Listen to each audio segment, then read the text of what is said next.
ആമാശയത്തിലെ cancer അല്ലെങ്കിൽ ആമാശയ അർബുദം നമ്മുടെ ദഹനേന്ദ്രിയങ്ങളിൽ ഒരു വലിയ ഭാഗം, ഒരു വലിയ സഞ്ചി പോലെ കിടക്കുന്ന ഒരു സംഭവമാണ് ആമാശയം. നമ്മൾ കഴിക്കുന്ന ഭക്ഷണം നമ്മുടെ വായിലൂടെ, അന്നനാളത്തിലൂടെ ചെന്ന് കയറുന്നത് ആമാശയത്തിലേക്കാണ്. അപ്പോൾ ആമാശയത്തിൽ ഒരു തരം ഒരു ആസിഡ് ഉണ്ട്. ആ ആസിഡിലാണ് നമ്മുടെ ഭക്ഷണം ദഹിക്കപ്പെട്ട് വീണ്ടും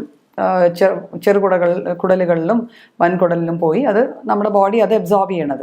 അപ്പോൾ ആമാശയത്തിലുള്ള ഈ ആസിഡിൻ്റെ അളവ് തന്നെ ഒരു വിധത്തിൽ പറഞ്ഞാൽ നമുക്ക് പലപ്പോഴും ഈ അസുഖത്തിൻ്റെ കാരണമായി മാറാറുണ്ട്. എന്താണെന്ന് വെച്ചാൽ ഇപ്പോൾ ഗ്യാസ്ട്രിക് അൾസർ പതിവായി എപ്പോഴും അൾസർ വരുന്നൊരു വ്യക്തിക്ക് ഈ ക്യാൻസർ വരാനുള്ള സാധ്യത കൂടുതലാണ്. അതുപോലെ തന്നെ ഒരു ഫാമിലി ഹിസ്റ്ററി ഉണ്ട്. നമ്മുടെ കുടുംബത്തിൽ ഒരാൾക്ക് ഈ അസുഖം വന്നിട്ടുണ്ട്. നിശ്ചിതമായ ഒരു അസുഖം വന്നിട്ടുണ്ടെന്ന് പറഞ്ഞ് നമുക്ക് അസുഖം വരും എന്നല്ല പറയുന്നത്. പക്ഷേ അസുഖം വന്നിട്ടുണ്ടെങ്കിൽ ഒരു ഫാമിലി ഹിസ്റ്ററി ഉള്ള ഒരു വ്യക്തിക്ക് ഇതിനുള്ള ചാൻസസ് കൂടുതലാണ്. ബിക്കോസ് ഈ ക്യാൻസറിന് ജനറ്റിക് ഫാക്ടർ, നമ്മൾ ജനിതകമായ ഘടകങ്ങൾക്ക് ഒരു നല്ല റോളുണ്ട്. പിന്നെ നമ്മുടെ ഭക്ഷണ രീതിയും ഭക്ഷണക്രമവും. പലപ്പോഴും നമ്മുടെ ഈ ഓട്ടത്തിലും ബഹളത്തിനും ഇടയിൽ നമ്മൾ ഭക്ഷണം കഴിക്കുന്ന സമയം, കഴിക്കുന്ന ഭക്ഷണത്തിൻ്റെ ക്വാളിറ്റി, അതായത് ഏതെങ്കിലും സമയത്ത് കഴിക്കുക എന്നുള്ളൊരു ട്രെൻഡാണ് ഇന്നത്തെ കാലത്ത് നമ്മൾ മിക്ക വ്യക്തികളിലും കാണുന്നത്. അപ്പം ഇത്തരത്തിലുള്ള ശീലങ്ങളാണ് പലപ്പോഴും ആമാശയത്തിൽ ക്യാൻസർ അല്ലെങ്കിൽ ഒരു അർബുദം ഡെവലപ്പ് ചെയ്യാനുള്ള ഒരു കാരണമായി മാറുന്നത്.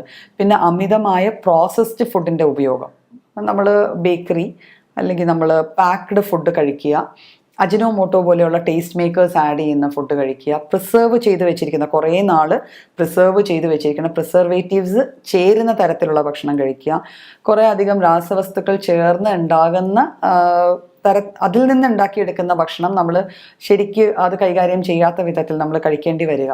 അപ്പം ഇതൊക്കെയാണ് ഇന്നത്തെ കാലത്ത് ശരിക്കും പറഞ്ഞാൽ ഈ ആമാശയത്തിലെ ക്യാൻസർ കൂടാനുള്ള ഒരു വലിയ കാരണം. അപ്പം ഇത്തരത്തിലുള്ള കാരണങ്ങളുള്ള ഒരാൾ എന്തൊക്കെ ലക്ഷണങ്ങളായിരിക്കും കാണിക്കുക?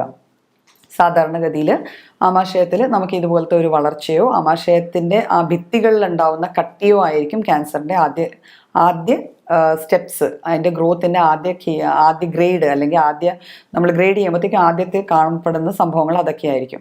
അപ്പോൾ അവിടെ ഇതുകൊണ്ടുണ്ടാവുന്ന മാറ്റങ്ങൾ, നമ്മൾ ഭക്ഷണം കഴിച്ച ഉടനെ നമുക്ക് വയറിലൊരു ഭാരം, എന്തോ ചെന്ന് കല്ലുപോലെ കിടക്കുന്നു, അല്ലെങ്കിൽ അത് ദഹിച്ച് മാറാൻ സമയമെടുക്കുന്നു, വയറിന് ഒരു വീർപ്പ് തോന്നുന്നു, വിശപ്പ് പ്രോപ്പറായിട്ട് തോന്നുന്നില്ല, ഭക്ഷണം കഴിക്കാൻ തോന്നുന്നില്ല. ഇനി അമിതമായ വിശപ്പോടെ വന്ന് നമ്മൾ ഭക്ഷണം കഴിക്കാൻ എടുക്കുമ്പം കുറച്ച് ഒരു 2-3 വാ കഴിക്കുമ്പോൾ പലപ്പോഴും പലരും പറയാറുണ്ട്, കഴിക്കാൻ വലിയ ആവേശത്തോടെ പോയിരുന്നു, 2-3 വാ കഴിച്ചപ്പം അങ്ങ് നിറഞ്ഞ ഒരു ഫീലിംഗ് അങ്ങനെ വരിക.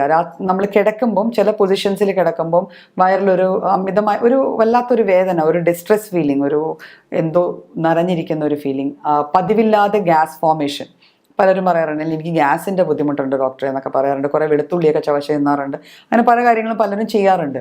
പക്ഷേ പതിവില്ലാതെ ഗ്യാസ് ഉണ്ടാകുക, നമ്മൾ ചില ഭക്ഷണങ്ങൾ കഴിക്കാൻ പറ്റാതെ വരിക, ഇറക്കുമ്പോൾ ഒരു ബുദ്ധിമുട്ടുണ്ടാകുക, ഇതെല്ലാം ആമാശയ ക്യാൻസറിൻ്റെ ആദ്യ ലക്ഷണങ്ങളായിട്ട് നമുക്ക് കണക്ക് കൂട്ടാം. പിന്നെ ഉണ്ടാവാൻ പോണ ഇതിൻ്റെ ബാക്കി പത്രമായിട്ട് ഉണ്ടാവാൻ പോകുന്ന നമ്മുടെ ഭക്ഷണം പ്രോപ്പറായിട്ട് ഡൈജസ്റ്റ് ആവാത്തത് കൊണ്ട് തന്നെ ഒന്നെങ്കിൽ അത് ദഹിക്കാതെ തന്നെ പലപ്പോഴായിട്ട് നമുക്ക് ബാത്റൂമിൽ പോകണമെന്ന് തോന്നും, ഭക്ഷണം കഴിച്ച ഉടനെ ടോയ്ലറ്റിൽ പോകണമെന്നൊരു തോന്നൽ വരിക, ഇരിക്കും മര്യാദക്ക് പോകുന്നില്ല, വീണ്ടും തിരിച്ചു വരിക, വീണ്ടും ആ ഒരു വീണ്ടും പോകണമെന്നുള്ളൊരു തോന്നൽ, ഇതും ആമാശയ ക്യാൻസറിൻ്റെ ഒരു ലക്ഷണമാണ്. അപ്പം ഇത്തരത്തിലാണ് ഇതിൻ്റെ ലക്ഷണങ്ങൾ കാണപ്പെടുക. എങ്ങനെയാണ് നമുക്ക് ഉണ്ടോ ഇല്ലയോ എന്ന് അറിയാൻ പറ്റുക? അപ്പം ഏത് ക്യാൻസർ ഉണ്ട്, അർബുദമുണ്ട്, ഇപ്പം നമ്മളെല്ലാവരും സാമാന്യം ഒരു ചെറിയൊരു പരു വന്നാൽ പോലും ആദ്യം പേടിക്കുന്നത് ഇത് ക്യാൻസർ ആണോ എന്നാണ്, അല്ലേ? അപ്പം അങ്ങനെ ആണോ അല്ലയോ എന്ന് സ്ക്രീൻ ചെയ്യാനായിട്ട് നമുക്ക് സ്പെസിഫിക് ആയിട്ട് കുറച്ച് ബ്ലഡ് ടെസ്റ്റുകളുണ്ട്. അപ്പോൾ ഈ ബ്ലഡ് ടെസ്റ്റുകൾ ചെയ്താൽ നമുക്ക് എന്തെങ്കിലും ഒരു ചാൻസ് ഉണ്ടോ എന്നറിയാൻ പറ്റും.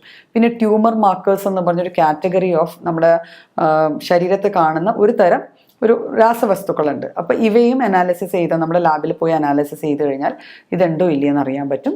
പിന്നെ CT സ്കാൻ അല്ലെങ്കിൽ ഒരു അൾട്രാസൗണ്ട്, ആദ്യം ചെയ്യേണ്ടത് അൾട്രാസൗണ്ട് ആയിരിക്കും കുറച്ചുകൂടെ ബെറ്റർ ചോയ്സ്. അൾട്രാസൗണ്ട് ചെയ്യുമ്പോൾ എന്തെങ്കിലും മാറ്റങ്ങൾ തോന്നുന്നുണ്ടെങ്കിൽ പിന്നെ ഒരു CT സ്കാൻ ചെയ്ത് കഴിഞ്ഞാൽ നമുക്ക് നിശ്ചയമായിട്ടും ഇതെന്താണെന്ന് അറിയാൻ പറ്റും. അപ്പോൾ ഈ ലക്ഷണങ്ങൾ കണ്ടു തുടങ്ങുന്ന മാത്രയിൽ തന്നെ നമ്മൾ ഒരു ഡോക്ടറെ കണ്ട് ഇതിൻ്റെ എല്ലാ ഡീറ്റെയിൽസും പറഞ്ഞ് നമ്മൾ വേണ്ട ഇൻവെസ്റ്റിഗേഷൻസ് ചെയ്ത് നമുക്ക് അസുഖം ഉണ്ടോ ഇല്ലയോ എന്ന് ആദ്യം തീർച്ചപ്പെടുത്തണം. ഈ അറിവുകൾ വീഡിയോയിൽ നിന്ന് കിട്ടിയത് കൊണ്ട് നമ്മൾ സ്വയം അത് അസസ് ചെയ്യാൻ നടക്കരുത്. ബിക്കോസ് ഇത്തരത്തിലെ അസുഖങ്ങൾ നമുക്ക് ആദ്യത്തെ സ്റ്റേജിൽ കണ്ടുപിടിച്ചാൽ തന്നെ നമുക്ക് നല്ല രീതിയിൽ അസുഖം മാനേജ് ചെയ്യാൻ പറ്റുന്നതാണ്. അപ്പം മാനേജ് ചെയ്യാന്ന് വെച്ചാൽ ആ അസുഖവും കൊണ്ട് ഒരു വ്യക്തിക്ക് അത്യാവശ്യം നല്ല രീതിയിൽ ജീവിക്കാൻ പറ്റും.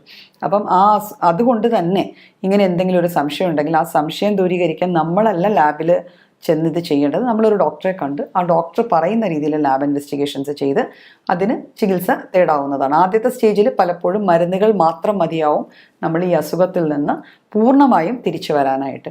പിന്നെ അങ്ങോട്ട് മുന്നോട്ട് പോകുന്ന സ്റ്റേജുകളിലായിരിക്കാം ചിലപ്പോൾ ഒരു സർജറിയോ ഒരു റേഡിയേഷനോ അല്ലെങ്കിൽ ഒരു കീമോതെറാപ്പിയോ വേണ്ടി വരിക. ഏതായാലും ഇത് നിശ്ചയിക്കേണ്ടത് നമ്മളെ അസസ് ചെയ്യുന്ന നമ്മുടെ ഡോക്ടറായിരിക്കും. അപ്പോൾ അതുകൊണ്ട് നമുക്ക് ഇങ്ങനത്തെ എന്തെങ്കിലും ഒരു പ്രശ്നങ്ങൾ ബുദ്ധിമുട്ടുകൾ തോന്നുവാണ്, ഇവയെല്ലാം കൂട്ടി വായിക്കുമ്പം എന്തെങ്കിലും ഒരു സംശയം തോന്നുവാണെങ്കിൽ നമുക്കൊരു ഡോക്ടറെ കണ്ട് വേണ്ട രീതിയിലുള്ള ഇൻവെസ്റ്റിഗേഷൻസും ചികിത്സയും തേടാവുന്നതാണ്.